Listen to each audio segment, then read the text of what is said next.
Saudações, sejam todos bem-vindos à edição de sexta-feira do Jornal da Noite. Vamos às notícias inseridas no primeiro bloco. O Governo, através do Instituto Nacional de Comunicação de Moçambique, lançou hoje em Maputo a iniciativa Internet Acessível a Todos até 2030.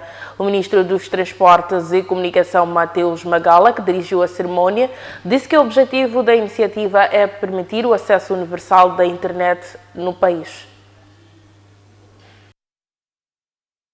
O Ministro dos Transportes e Comunicações, Mateus Magala, dirigiu esta sexta-feira em Maputo o lançamento da iniciativa governamental Internet Acessível a Todos até 2030.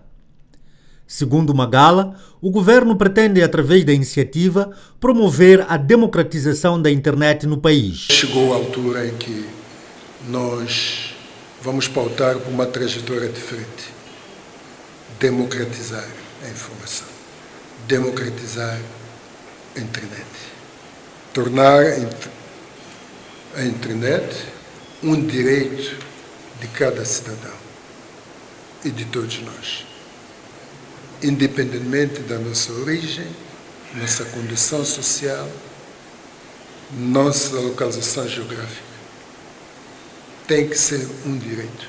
Isto é o que eu chamo a democratização da internet. E acho que esta jornada aqui me interessa partilhar convosco, entanto que governo, o que nós pensamos que juntos podemos fazer e atingir.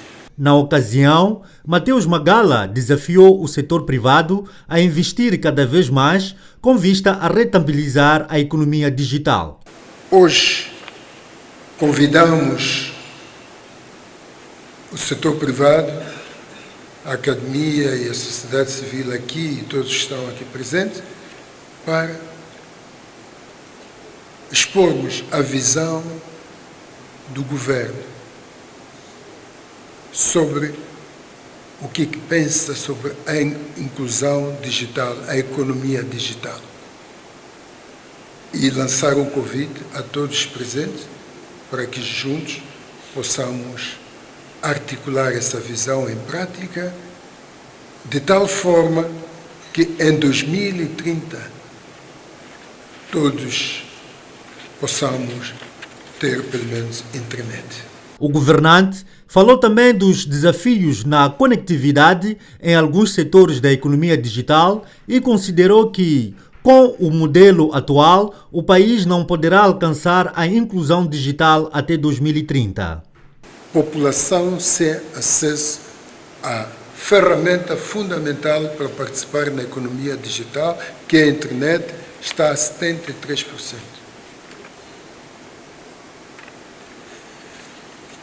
Tentamos aqui mostrar em alguns grupos de interesse, por exemplo, escolas primárias não ligadas à internet, temos aproximadamente 2.000 escolas, secundárias, 101, por aí, hospitais e clínicas, 550, e aldeias isoladas, por aí, 1.500. Estado atual. A construção é lenta e insuficiente em termos de construção de sites desde no período de 2017 até 2023. Como resultado, os esforços para superar a exclusão digital são constrangidos por desafios significativos. O modelo atual de negócio, como já dissemos, não é adequado e muito menos sustentável e não vai permitir o acesso universal. O projeto está avaliado em mais de $1 bilhão americanos e neste momento o governo tem disponíveis apenas 500 milhões desembolsados por parceiros de cooperação, incluindo a União Europeia. Ainda sobre a iniciativa de inclusão digital, o Ministro dos Transportes e Comunicação, Mateus Magala, diz que na atual situação política do país, o Governo nunca teve a política de proibir o uso da internet. Pelo contrário, as restrições tinham em vista o uso responsável da internet e a promoção da coesão social. No contexto da situação atual do país, nós nunca tivemos a política de proibir a utilização da internet. Eu nunca disse isso. Nunca disse isso. Eu lembro na entrevista que me fizeram em Anderson Garcia. Talvez alguns pudessem ou quisessem que eu fosse por esse caminho, mas eu não disse que nós cortamos a internet. O que eu disse naquela altura, eu repito agora, foi um apelo a toda a sociedade, principalmente a juventude, que é a nossa esperança, nosso futuro, para usar a internet para promover o desenvolvimento, a coesão social e portanto, a moçambicanidade. É o que eu disse. Então, comportamentos desviantes têm que ser sancionados não pelo governo, mas principalmente e sobretudo pela comunidade, porque é lá onde a nossa identidade começa. O Ministro dos Transportes e Comunicação, Mateus Magala, diz que está satisfeito com o trabalho feito pela firma sul-africana Flymoden, contratada em 2023 para tirar a LAM da insolvência. Segundo Magala, a empresa cumpriu com os objetivos traçados pelo governo. Contratada em 2023 para estabilizar as linhas aéreas de Moçambique, o Ministro dos Transportes e Comunicações, Mateus Magala, disse que a Flymoden superou as expectativas do governo porque reduziu as reclamações que haviam. Eu acredito que fizeram o que deviam ter feito. Como eu já disse, a companhia estava insolvente, significa que ia fechar as portas. E eles, em menos de um mês, mostraram que não estava insolvente. Só isso é muito. São milhões de dólares. Milhões de dólares. É um mês. Então, se nós não conseguimos apreciar isso como um passo positivo, penso que não seremos razoáveis. Mas eu conheço moçambicanos, pela natureza, são muito razoáveis. Segundo Magala, a nomeação do novo timoneiro da LAM é resultado do trabalho feito pela Flymoden, pelo que pede a paciência dos moçambicanos. Depois introduziram novas rotas. Estamos aí a Portugal, mas não só ao nível nacional, a mais frequência, etc. Na verdade, nós fizemos uma pequena análise na semana antepassada e constatamos que todas as rotas nacionais, com exceção de uma, que penso que é até Maputo, numa ida ou numa direção, é que ainda tem uma pequena deficiência em termos de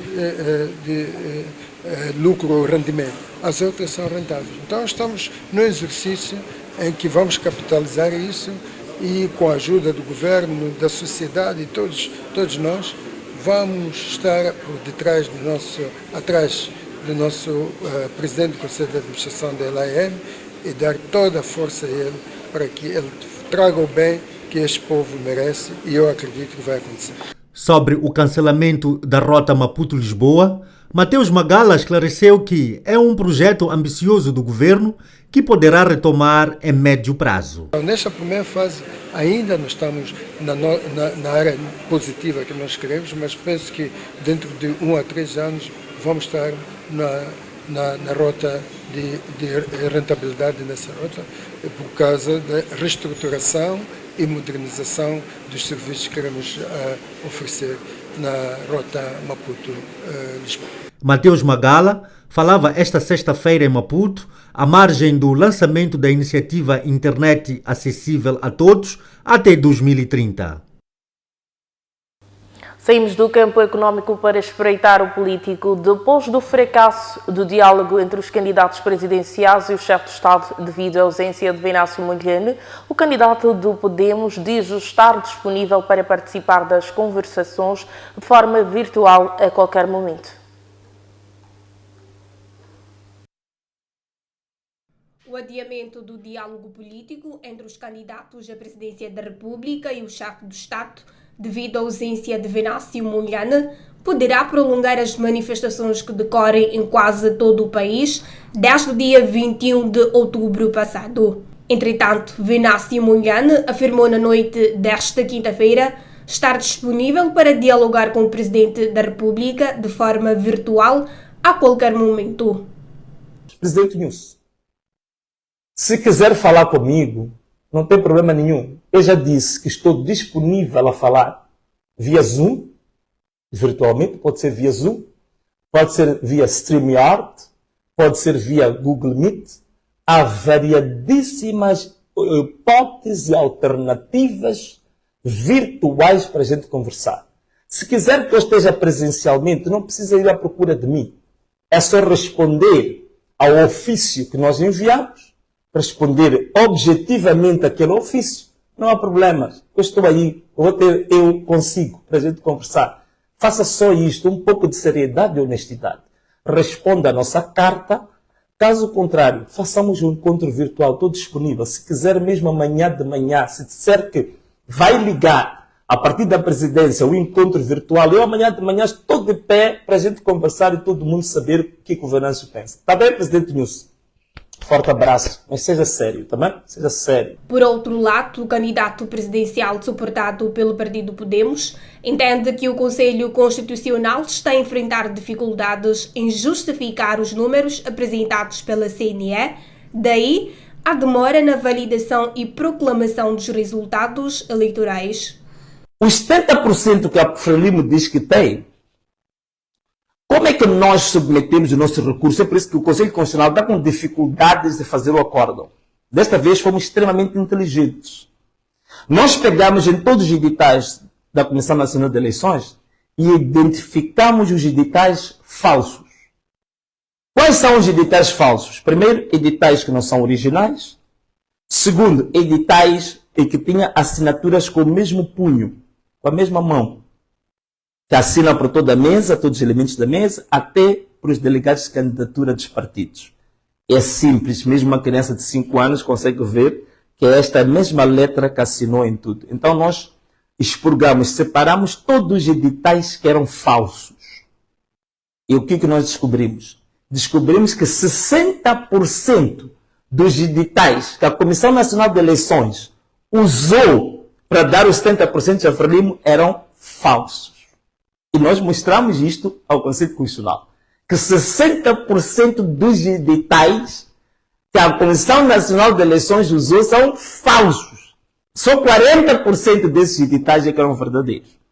E nesses 40% dos editais verdadeiros, nós ganhamos a eleição com 53% de voto. Ainda nesta habitual transmissão ao vivo nas redes sociais, Venâncio Mondlane exigiu ao Presidente da República a demissão do Comandante-Geral da Polícia da República de Moçambique, Bernardino Rafael. Fechamos assim o primeiro bloco do Jornal da Noite. É a altura de observarmos uma curta pausa, mas antes confira a tabela cambial.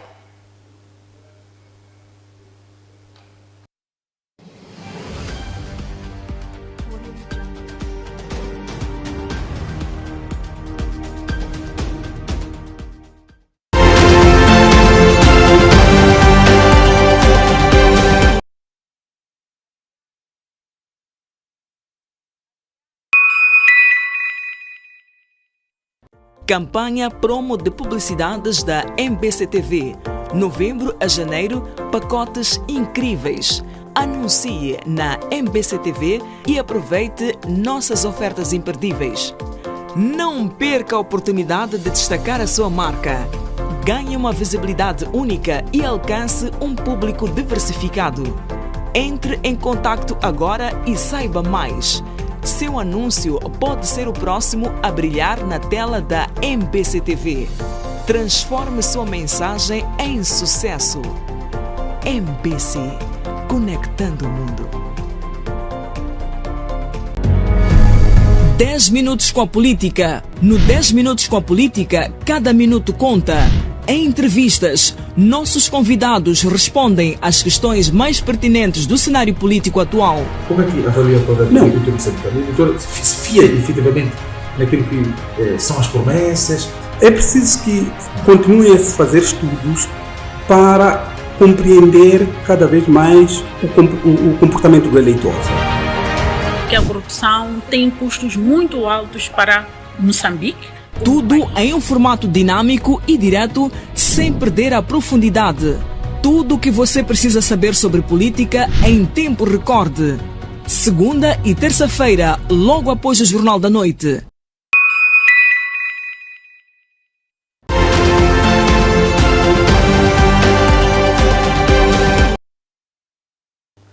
E os votos de boa noite são renovados. Vamos ao segundo bloco do Jornal da Noite. Cobranças ilícitas na via pública marcaram o último dia da terceira fase da quarta etapa das manifestações.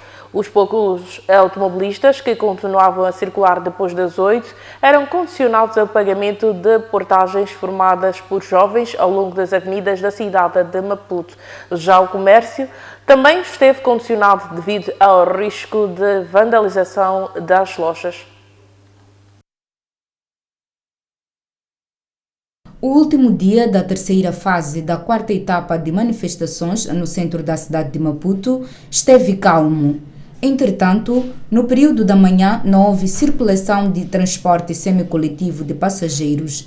O que a MBC registrou ao longo da Avenida Eduardo Mondlane, por exemplo, são alguns carros particulares que se arriscavam à rua, mas tinham sua passagem condicionada ao pagamento das mini-portagens formadas por alguns jovens oportunistas. Ato condenado pelos automobilistas que se viram obrigados a colaborar para garantir a circulação. É o resultado da corrupção da Frelimo, lógico. Então, olham para o próprio governo, se faz isto, o que eles vão fazer? É fazer aquilo que a Frelimo faz, que o próprio governante faz. Esse é o povo da Frelimo, isto não é o povo do Venâncio, este é o povo da Frelimo. Forja ir ver ali, ninguém tem BI, ninguém tem cartão de eleitor. Aquele que é povo do Venâncio está a manifestar de uma forma pacífica, não isto. Acredito que são jovens que não estão nessa marcha com o objetivo de marchar pacificamente, mas sim de tirar proveito disso. E nesse contexto, e vejo que são jovens que consomem álcool, drogas. Então é isso que acontece. Há um aproveitamento, não é, daquilo que é a intenção real, que é manifestar pela injustiça social, essa coisa de não haver nada nos hospitais, falo de medicamentos, muito mais. E nesse contexto, essas pessoas acabam tirando proveito, porque sabem que as pessoas precisam circular, precisam ir ao trabalho, precisam tocar a vida, né? Por temer vandalização, algumas lojas fecharam as portas e outras nem por isso paralisaram o negócio. A presente fase das manifestações convocadas por Venâncio Mondlane para contestar os resultados eleitorais está focada na paralisação do tráfego rodoviário das 8 às 16 horas. O presidente do partido Podemos, Albino Forquilha, diz que a violência policial assistida nos últimos dias vem de ordens superiores. Forquilha exige ainda a demissão do comandante-chefe das Forças de Defesa e Segurança, da Procuradora-Geral da República e do Comandante-Geral da Polícia da República de Moçambique. Moçambique vive momentos de tensão pós-eleitoral desde a divulgação dos resultados das eleições de outubro último pela Comissão Nacional de Eleições. O presidente do partido Podemos, Albino Forquilha, condena a atuação violenta da polícia contra os manifestantes e exige a responsabilização criminal dos protagonistas. Como parte da sociedade, estamos profundamente chocados com a atuação da polícia, porque nos parece que a polícia tem uma instrução clara para matar, não é? Para matar os manifestantes. Se formos a ver o histórico destas manifestações, desde que começaram, ali onde se manifesta, se estiver a polícia presente, não é para acompanhar, mas é para lançar gás lacrimogéneo, é para atirar para matar. E isso leva-nos a crer que existe uma instrução de que só atirando, matando, é que provavelmente vão intimidar que as pessoas não continuem a manifestar. Significa também que a polícia é empurrada mais ou menos a apoiar, a ser conivente com a fraude eleitoral. Este é o pensamento que se conclui. Em condições normais, em um país onde tudo funciona, nós já teríamos alguns dirigentes, alguns comandantes a serem demitidos das suas funções e também estaria em causa a própria figura do chefe de Estado, que é comandante-chefe das Forças de Defesa e Segurança, por cerca de 97 pessoas já morreram. Veja que há 2 semanas contabilizavam 84, só mais 2 semanas temos acima de 10 pessoas também mortas e tantas outras hospitalizadas, e consideramos ainda um Estado normal, um Estado de direito e democracia. O Conselho Constitucional emitiu um comunicado na passada segunda-feira, apelando à calma até a divulgação do acórdão final e definitivo. Albino Forquilha explica que o Conselho Constitucional deve responder a todos os recursos submetidos antes de validar os resultados. Esperamos para ver, mas terá que divulgar resultados. Mas o que esperávamos antes era que os processos que nós metemos fossem respondidos. Não é? Tinha que se julgar primeiro aqui evidências que nós submetemos, não é? Depois desse julgamento pode-se chegar praticamente à validação dos resultados. Mas o Conselho Constitucional não entendeu assim, disse que iria tratar destas matérias de impugnação dos resultados na altura da validação dos mesmos. Aguardemos para ver. Todavia, esperamos que por esta convulsão toda que está a acontecer seja também educadora, não só pressionante, ou algo que pressione o Conselho Constitucional, para que, de forma verdadeira, traga efetivamente a justiça eleitoral. Porque se não torcer, se não puder fazer, então vamos ter sempre estas convulsões e não são boas para o Estado. A não ser que o diálogo, da maneira que poderá ter o formato e seguido, possa aliviar alguns aspectos. Esperemos para ver. Recorde-se que a validação e proclamação dos resultados das eleições pelo Conselho Constitucional está previsto para o dia 23 de dezembro. Fechamos o segundo bloco noticioso. Veja a seguir como se vai portar o tempo nas próximas 24 horas.